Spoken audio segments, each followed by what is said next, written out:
बिखर गया इंडिया गठबंधन? क्या अब सभी घटक दल अलग अलग हो जाएंगे या फिर कोई नया गठबंधन खड़ा होगा, और वो भी कांग्रेस के बिना? ये वो सवाल हैं जो इस समय हर किसी की जुबान पर है, लेकिन इन्हें ज्यादा हवा मिली सपा प्रमुख अखिलेश यादव के ताजा बयान के बाद। उन्होंने कहा कि इंडिया गठबंधन की बात अब पुरानी हो चुकी, अब नया गठबंधन बनेगा जिस पर काम चालू हो चुका है। ये बात बिल्कुल सच है कि 3 राज्यों के विधानसभा चुनाव के नतीजों ने पहले ही इंडिया गठबंधन के अस्तित्व को सवालों के घेरे में ला दिया है। लेकिन यहाँ सबसे बड़ा सवाल ये है कि क्या वाकई इंडिया गठबंधन अब पुरानी बात हो चुकी है? कहीं कोई नई खिचड़ी तो नहीं पक रही है? और क्या अखिलेश के दावे में कुछ सच्चाई है? दरअसल सपा प्रमुख अखिलेश यादव औरैया जिले के एवरा कटरा में एक कार्यक्रम में पहुंचे थे, जहां उन्होंने बीजेपी और योगी सरकार पर जमकर हमला बोला। लेकिन सबसे ज्यादा चर्चा इंडिया गठबंधन को लेकर उनकी प्रतिक्रिया की हो रही है। सपा अध्यक्ष ने कहा कि पीडीए नया गठबंधन है। उन्होंने कहा कि अब वो बात खत्म हो चुकी है और भविष्य में कैसे रणनीति बने, कैसे दलों को एक किया जाए, बीजेपी का कैसे मुकाबला किया जाए, इस पर समाजवादी पार्टी के लोग काम करेंगे। इंडिया गठबंधन टूटने के बाद नया गठबंधन है पीडीए और उसे मजबूत करना है। अब अखिलेश यादव के इसी बयान ने सियासी महकमे में हलचल मचा दी और सवाल उठने लगे कि क्या वाकई ऐसा हो सकता है? क्या कांग्रेस के बिना कोई लड़ाई संभव है? और क्या अखिलेश यादव का गठबंधन इंडिया गठबंधन पर हावी पड़ेगा? इस पर अलग अलग जानकारों के अलग अलग मत हैं। कुछ जानकारों का कहना है कि 3 राज्यों के चुनाव में कांग्रेस की स्थिति को कमजोर कर दिया है, पार्टी की बार्गेनिंग पावर कम हो गई है, इसलिए गठबंधन के प्रमुख दलों ने दूरी बनाना शुरू कर दिया है। इसका नमूना तभी देखने को मिल गया था जब ममता बनर्जी और नीतीश कुमार ने 6 दिसंबर को होने वाली इंडिया गठबंधन की बैठक में शामिल होने से इनकार कर दिया था। हालांकि उन्होंने खुलकर इनकार नहीं किया था, लेकिन शामिल ना होने की जो वजह बताई थी उसने तमाम सवालों और कयासों को जन्म दे दिया था। जैसे ममता बनर्जी ने कहा था कि उन्हें शादी में जाना है, तो वही नीतीश कुमार ने बीमार होने की बात कहकर बैठक से दूरी बना ली थी। और उनकी बीमारी कितनी गंभीर थी इसका खुलासा तो उन्होंने खुद ही कर दिया था। आप ही सुन लीजिए। अब आजकल न्यूज छप रहा था कि हम नहीं जा रहे, फालतू बात है। अरे बीच में हमको बुखार न था जी, तो उसके चलते उसी बीच उनका खबर आया था, हम कह दे कि नहीं और लोग जाएंगे, इनके बारे में कहे ये भी रहेंगे और सब लोग रहेंगे इधर से। सिर्फ मामूली से जुकाम और बुखार की वजह से नीतीश कुमार ने गठबंधन की बैठक में आने से मना कर दिया था।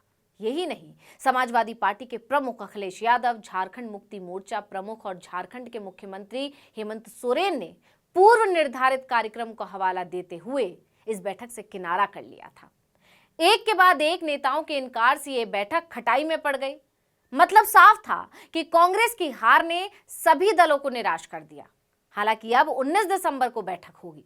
इसके लिए सभी को तैयार करने की जिम्मेदारी बिहार के पूर्व मुख्यमंत्री लालू प्रसाद यादव को दी गई है, यानी कि सबके बैठक में शामिल होने की उम्मीद इस बार भी कम है।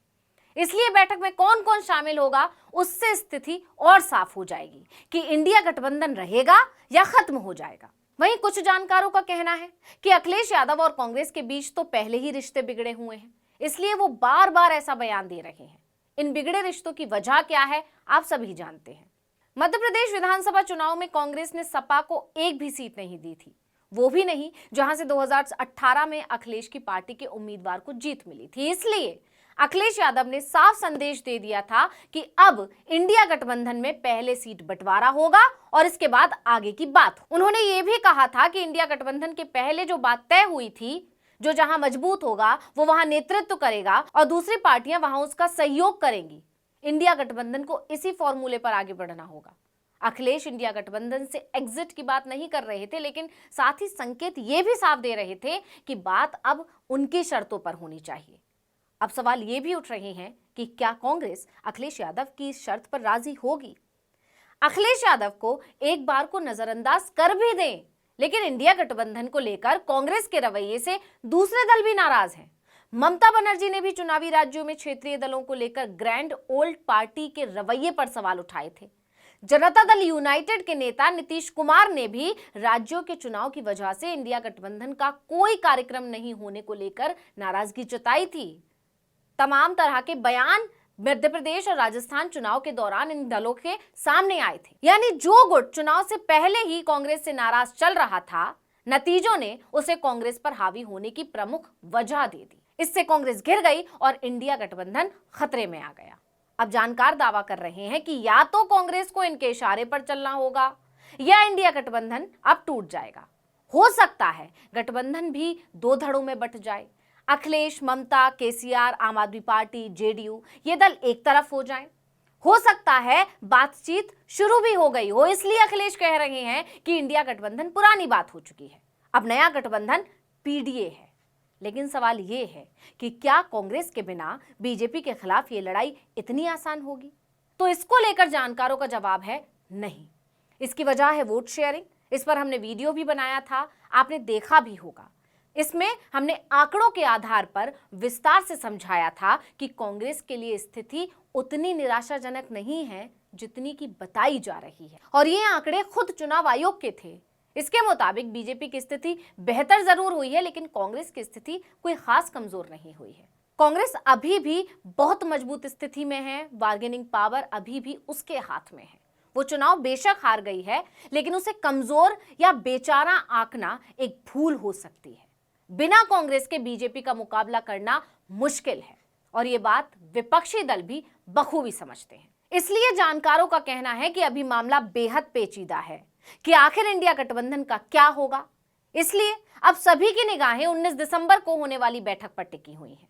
देखना होगा बैठक में कौन कौन शामिल होगा और कौन इससे दूरी बनाएगा, और क्या अखिलेश का पीडीए गठबंधन बनेगा या ये सिर्फ एक सपना ही रह जाएगा। तो इस वीडियो में इतना ही। आपसे अनुरोध है, यूट्यूब पर हमारे चैनल आर्टिकल 19 इंडिया को सब्सक्राइब कीजिए, फेसबुक पर लाइक कीजिए, कमेंट करके बताइए आपको हमारा ये वीडियो कैसा लगा। आने वाले दिनों में हम और किन मुद्दों पर वीडियो बनाएं ये भी जरूर बताइएगा। ट्विटर हैंडल है आर्टिकल 19 इंडिया, इसे भी फॉलो कर लीजिए। नमस्कार। अगर ये मुझे पहले दिन पता होता कि विधानसभा स्तर पर कोई गठबंधन नहीं है इंडिया का, तो हम उसमें कभी मिलने नहीं जाती हमारी पार्टी के लोग, न कांग्रेस के लोगों का फोन उठाते। और इसका मतलब ये हुआ कि आप दूसरे दलों को बेवकूफ बना रहे हैं आप बैठा करके। और मुझे ये भरोसा होता कि कांग्रेस पार्टी के लोग धोखा देंगे, तो मैं उनकी बात पे भरोसा नहीं करता। मैं आपके माध्यम से कांग्रेस पार्टी को कहना चाहता हूं, अपने चिरकुट नेताओं से हमारी पार्टी के बारे में न बुलवाएं। अब आजकल न्यूज छप रहा था कि हम नहीं जा रहे, फालतू बात है। अरे बीच में हमको बुखार न था जी, तो उसके चलते उसी बीच उनका खबर आया था, हम कह दे कि नहीं और लोग जाएंगे, इनके बारे में कहे ये भी रहेंगे और सब लोग रहेंगे इधर से।